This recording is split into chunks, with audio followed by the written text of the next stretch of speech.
Hello beautiful armies, welcome back to my channel Taekook love story. आज मैं आप लोगों के साथ शेयर करने वाली हूँ Taekook fan fiction everything is lie part 14। और एक बात आर्मी, ये एक फ़ैन फिक्शन है तो प्लीज़ इसको एक फ़ैन फिक्शन की तरह ही लीजिए। ज़्यादा डीप में घुसने की कोई ज़रूरत नहीं है, ओके। तो फिर चलिए स्टार्ट करते हैं। जंकुक स्टिल तायोंग को अपनी बाहों में लेकर बेड पर बैठा हुआ था। जंकुक की आंखों में आंसू थे, लेकिन तायोंग की पूरी बॉडी ठंडी हो चुकी थी। जंकुक बार बार एक बेबी की तरह तियोंग के गालों को सहलाकर कह रहा था, तेई प्लीज़ अपनी आंखें ओपन करो, प्लीज़ मेरे साथ ऐसा मत करो, प्लीज़ ओपन योर आइज़। मैं तुम्हारे साथ ऐसा कभी नहीं करूँगा तायोंग, मैं तुमसे रिक्वेस्ट करता हूँ। लेकिन तायोंग जंकुक को कोई रिस्पॉन्स नहीं दे रहा था। तभी जंकुक के बॉडीगार्ड डॉक्टर को लेकर जंकुक के रूम में आते हैं और जंकुक को ग्रीट कर कर कहते हैं, किंग डॉक्टर आ चुके हैं। डॉक्टर को देखकर जंकुक काफ़ी ज़्यादा पैनिक करने लगता है और डॉक्टर के पास आकर उनका हैंड होल्ड कर कर कहता है, डॉक्टर प्लीज़ मेरे हस्बैंड को देखिए, वो कुछ बोल नहीं रहा है, उसकी पूरी बॉडी ठंडी हो चुकी है और उसके लिप्स भी ब्लू पड़ चुके हैं। प्लीज़ डू समथिंग, अगर मेरे हस्बैंड को कुछ भी हुआ तो मैं आपकी जान ले लूँगा। डॉक्टर जंकुक की ये बातें सुनकर काफ़ी ज़्यादा डर जाते हैं और बड़े ही कामली जंकुक से कहते हैं, देखिए मिस्टर जॉन, पहले मुझे आपके हस्बैंड को चेक करने दीजिए, तभी मुझे पता चलेगा कि उनको क्या हुआ है। डॉक्टर की ये बात सुनकर जंकुक अपना हेड नोट करता है और डॉक्टर से कहता है, जल्दी उसे चेक कीजिए, वो बेड पर है। जंकुक की ये बात सुनकर डॉक्टर अपना हेड नोट करते हैं और टीम के पास आ जाते हैं। तायोंग की ऐसी हालत देखकर डॉक्टर को भी बहुत बड़ा शौक लगता है। डॉक्टर जंकुक की तरफ देखकर कहते हैं, इनकी ऐसी हालत कैसे हुई, ये आखिरकार इतनी बुरी कंडीशन में कैसे है। डॉक्टर की ये बात सुनकर जंकुक अपनी नज़रें नीचे कर लेता है, जिसकी वजह से जंकुक को और भी ज़्यादा पेन होता है। जंकुक अपनी लो वॉइस में डॉक्टर से कहता है, इससे तुम्हें कोई मतलब नहीं है, बस चुपचाप मेरे हस्बैंड को चेक करो। जंकुक की ये बात सुनकर डॉक्टर अपना हेड नोट करते हैं और तायोंग को चेक करने लगते हैं। जैसे जैसे डॉक्टर तायोंग को चेक कर रहे थे, डॉक्टर के फेस के एक्सप्रेशन भी चेंज हो रहे थे, जिसे देखकर जंकुक भी काफ़ी ज़्यादा घबरा रहा था। जंकुक काफ़ी ज़्यादा वरी ली डॉक्टर की तरफ देखकर कहता है, अब चुपचाप ही खड़ोगे या फिर मुझे बोलोगे, बोलो मेरे तायोंग को हुआ क्या है। जंकुक की ये बात सुनकर डॉक्टर घबराते हुए जंकुक की तरफ देखने लगते हैं और अपना पसीना पोंछकर जंकुक से कहते हैं, आपने इस हालत में इनके साथ सेक्स क्यों किया? आपको पता नहीं जब कोई इंसान प्रेग्नेंट होता है तो उसके साथ इतना हार्डली सेक्स करना कितना ज़्यादा डेंजरस होता है। डॉक्टर की ये बात सुनकर जंकुक की बॉडी सर से लेकर पैर तक पूरी तरीके से फ्रीज हो जाती है। जंकुक को ऐसा लग रहा था कि उसके बॉडी का एक एक पार्ट टूट रहा है। जंकुक को बिल्कुल भी यकीन नहीं आ रहा था कि डॉक्टर आखिरकार उससे कह क्या रहा है। जंकुक डॉक्टर के पास आता है और चिल्लाते हुए कहता है, तुम क्या कह रहे हो, पागल हो चुके हो? तायोंग प्रेग्नेंट नहीं है, उसे बस कुछ हो गया है, प्लीज़ उसे अच्छे से चेक करो। जंकुक की ये बात सुनकर डॉक्टर एक डीप ब्रेथ लेते हैं और जंकुक से कहते हैं, मिस्टर जॉन, शायद आपको पता नहीं है कि आपके हस्बैंड पूरे 1 मंथ से प्रेग्नेंट है। वो 2 वीक पहले ही हमारे हॉस्पिटल में आए थे और मेरी कॉलीग ने उन्हें चेक भी किया था और उन्हें ये भी बताया था कि वो प्रेग्नेंट है, लेकिन शायद आपको ये बात पता नहीं थी। लेकिन फिर भी अपने हस्बैंड के साथ ऐसा कौन करता है? डॉक्टर की ये बात सुनकर जंकुक को कुछ भी होश नहीं रहा था। जंकुक को डॉक्टर की एक वर्ड भी समझ में नहीं आ रहा था। बस डॉक्टर ने जो कहा कि तायोंग प्रेग्नेंट है, उसी वर्ड को सुनकर जंकुक पूरी तरीके से हिल गया। जंकुक डॉक्टर के पास आता है और डॉक्टर से कहता है, मेरे हस्बैंड को चेक करो अच्छे से और मुझे बताओ आखिरकार उसे हुआ क्या है। जंकुक की ये बात सुनकर डॉक्टर अपना हेड नोट करते हैं और जंकुक से कहते हैं, काफ़ी ज़्यादा हार्डली वो सब कुछ करने की वजह से उनकी कंडीशन ठीक नहीं है और मुझे तो ऐसा लगता है कि बेबी भी गिर चुका है, बेबी भी मर चुका है।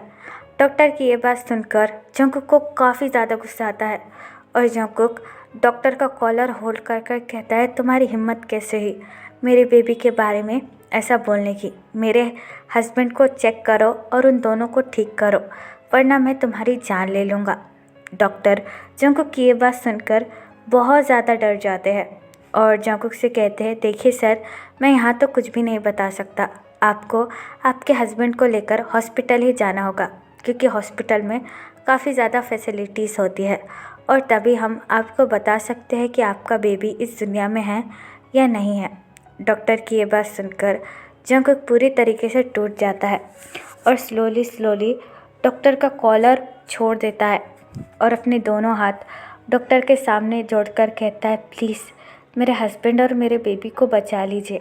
अगर मेरे बेबी को कुछ भी हो गया तो मैं अपने हस्बैंड को क्या मुंह दिखाऊंगा। आपको जितना पैसा चाहिए मैं देने के लिए तैयार हूँ, लेकिन प्लीज़ सेव देम। जंगकुक की ये बात सुनकर डॉक्टर अपना हेड नोट करता है और जंगकुक से कहते हैं कि सर, मैं आपकी सिचुएशन समझ सकता हूँ, लेकिन यहाँ पर ठीक से मैं भी नहीं बता सकता। आप एक काम कीजिए, इनको लेकर हॉस्पिटल जाइए, मैं भी वहाँ पर पहुँचता हूँ। ये कहकर डॉक्टर वहाँ से चले जाते हैं। डॉक्टर के जाने के बाद जंगकुक पूरी तरीके से टूट जाता है और तायोंग की तरफ देखने लगता है, जो कि अभी भी लाइफलेस बॉडी की तरह पड़ा हुआ था। जंगकुक तियोंग के पास आता है और तियोंग को टाइटली हक कर कर रोते हुए कहता है, I am sorry, I am so sorry. शायद तुम मुझसे यही बात कहना चाहते थे कि तुम प्रेग्नेंट हो, लेकिन मैं ही पागल हूँ जो मैंने तुम्हारी बात नहीं सुनी। प्लीज़ तायोंग, मुझे माफ़ कर दो, ये मेरी पहली और आखिरी गलती थी। उसके बाद मैं तुम्हें कभी हर्ट नहीं करूँगा और मैं तुमसे प्रॉमिस करता हूँ कि मैं तुम्हें और हमारे बेबी को भी कुछ नहीं होने दूँगा। ये कहकर जंगकुक तियोंग को ब्राइडल स्टाइल में उठाता है और भागते हुए तियोंग को कार में लेकर आता है। जंगकुक बड़े ही जेंटली तायोंग को कार में बिठाकर खुद ड्राइविंग सीट पर आ जाता है और पागलों की तरह कार को ड्राइव करने लगता है। जंगकुक ने तियोंग का हैंड टाइटली होल्ड किया हुआ था और रोते हुए तायोंग से कहता है, प्लीज़ तायोंग, तुम हिम्मत मत हारना और हमारे बेबी को भी कुछ नहीं होगा, मैं तुमसे प्रॉमिस करता हूँ।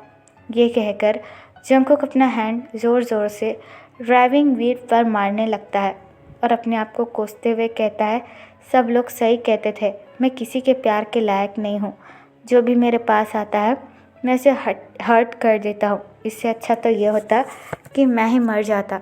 ये कहकर जंगकुक कार ड्राइव करना शुरू कर देता है। कुछ देर बाद जंगकुक तायोंग को लेकर हॉस्पिटल पहुँच जाता है। जंगकुक तायोंग को लेकर डॉक्टर के पास आता है और डॉक्टर से कहता है, डॉक्टर, मैं अपने हस्बैंड को लेकर आ गया, प्लीज़ आप इसे चेक कर लीजिए और प्लीज़ मेरे हस्बैंड और बेबी को बचाइए। जंगकुक की ये बात सुनकर डॉक्टर अपना हेड नोट करते हैं और जंगकुक से कहते हैं, मिस्टर जियोन, आप अपने हस्बैंड को स्ट्रेचर पर लेटा दीजिए। जंगकुक डॉक्टर की ये बात सुनकर तायोंग को स्ट्रेचर पर लेटा देता है और तियोंग का हैंड होल्ड कर कर काफ़ी ज़्यादा रोने लगता है। युंगी जिमिन को लेकर हॉस्पिटल के लिए चेकअप कराने आया था। युंगी वहाँ से जा ही रहा था कि तभी युंगी को जंगकुक के रोने की आवाज़ सुनाई देती है। युंगी का पहले यकीन तो नहीं आ रहा था, लेकिन युंगी जैसे ही सडनली टर्न अराउंड होता है, युंगी की दोनों आंखें शॉक हो जाती है। तायोंग स्ट्रेचर पर लेटा हुआ था और जंगकुक तियोंग का हैंड होल्ड कर कर रो रहा था। युंगी के साथ जिमिन भी था। तायोंग की ऐसी हालत देखकर युंगी भागकर जंगकुक के पास आता है और जंगकुक का कॉलर होल्ड कर कर कहता है, तुमने आखिरकार तियोंग के साथ क्या किया? तायोंग की ऐसी हालत क्यों है? बोलो मुझे। युंगी की ये बात सुनकर जंगकुक को काफ़ी ज़्यादा गुस्सा आता है और जंगकुक युंगी को जोर से धक्का देकर कहता है, ये सब तुम्हारी वजह से हुआ। अगर तुम मुझे हक नहीं करते तो मुझे उतना ज़्यादा गुस्सा नहीं आता और मैं तायोंग के साथ वो सब कुछ नहीं करता। ये सब कुछ तुम्हारी वजह से हुआ है। I hate you, I hate you. उन दोनों को इतना झगड़ा करता हुआ देखकर डॉक्टर जंगकुक की तरफ देखकर कहते हैं, सर, यह हॉस्पिटल है, आप दोनों झगड़ा करना बंद कीजिए और हमें आपके हस्बैंड को चेक करने आईसीयू में लेकर जाना होगा। डॉक्टर की ये बात सुनकर जंगकुक अपने दोनों हाथ डॉक्टर के सामने जोड़ लेता है और डॉक्टर से कहता है, प्लीज़ डॉक्टर, कैसे भी कर मेरे हस्बैंड और मेरे बेबी को सेव कर लीजिए। जंगकुक की ये बात सुनकर डॉक्टर अपना हेड नोट करते हैं और जंगकुक से कहते हैं, आप हिम्मत रखिए मिस्टर जियोन। ये कहकर डॉक्टर तायोंग को लेकर वहाँ से चले जाते हैं। तायोंग के जाने के बाद जंगकुक पूरी तरीके से टूट जाता है लेकिन युंगी को जंगकुक पर काफ़ी ज़्यादा गुस्सा आ रहा था और जिमिन भी वहीं पर खड़ा हुआ था। तायोंग की ऐसी हालत देखकर जिमिन के भी आंखों से आंसू निकलना शुरू हो गए थे। युंगी जंगकुक के पास आता है और जंगकुक का कॉलर होल्ड कर कर जंगकुक को एक ज़ोर से पंच मारकर कहता है, बोलो तुमने तायोंग के साथ ऐसा क्या किया जो उसकी ऐसी हालत है? हाँ, वो ऐसी हालत में यहाँ पर कैसे पहुँचा जंगकुक? मैंने तुमसे कहा था कि तायोंग को कभी भी हर्ट मत करना, वो एक इनोसेंट सोल है, लेकिन तुम हमेशा से एक जानवर थे। तुम्हारे दिल में सिर्फ सबके लिए नफ़रत थी और देखो आज तुम्हारी नफ़रत का शिकार बेचारा तायोंग हो गया। उसकी कोई गलती भी नहीं थी। अगर तुम्हें मुझसे इतनी ही नफ़रत थी और मुझसे बदला लेना था तो मुझे मार देते, लेकिन तुम हर बार तायोंग को क्यों हर्ट करते हो? हाँ, वो कितना ज़्यादा खुश था कि वो प्रेग्नेंट है, वो तुम्हें बताने वाला था, लेकिन तुम तो गुस्से में पूरी तरीके से पागल हो जाते हो। तुमने हम दोनों को हत्या करते हुए देख लिया, तुम क्या समझे गए? और तुमने पता नहीं तायोंग के साथ घर ले जाकर उसे कितना ज़्यादा टॉर्चर किया, जिसकी वजह से आज तायोंग और तायोंग के बेबी की हालत ये है। छी, मुझे तो अब तुम्हें अपना भाई कहने में भी शर्म आती है। युंगी की ऐसी बातें सुनकर जंगकुक को और भी ज़्यादा गिल्टी फील होता है और उससे कई ज़्यादा शौक। जंगकुक युंगी की तरफ देखकर कहता है, क्या तुमको ये बात पता थी कि तायोंग प्रेग्नेंट है? युंगी गुस्से में आकर चिल्लाकर जंगकुक से कहता है, हाँ, मुझे यह बात पता थी कि तायोंग प्रेग्नेंट है। मैं तायोंग से बस ये कह रहा था कि मैंने जिमिन से शादी कर ली है और जिमिन भी प्रेग्नेंट है। ये बात सुनकर तायोंग काफ़ी ज़्यादा खुश हो गया था, इसलिए तायोंग ने मुझे हक किया और तभी तायोंग ने मुझे ये बात भी बताई कि वो भी प्रेग्नेंट है। लेकिन तुम्हें तो अपने गुस्से और अपने जलीसी के अलावा कुछ दिखता नहीं।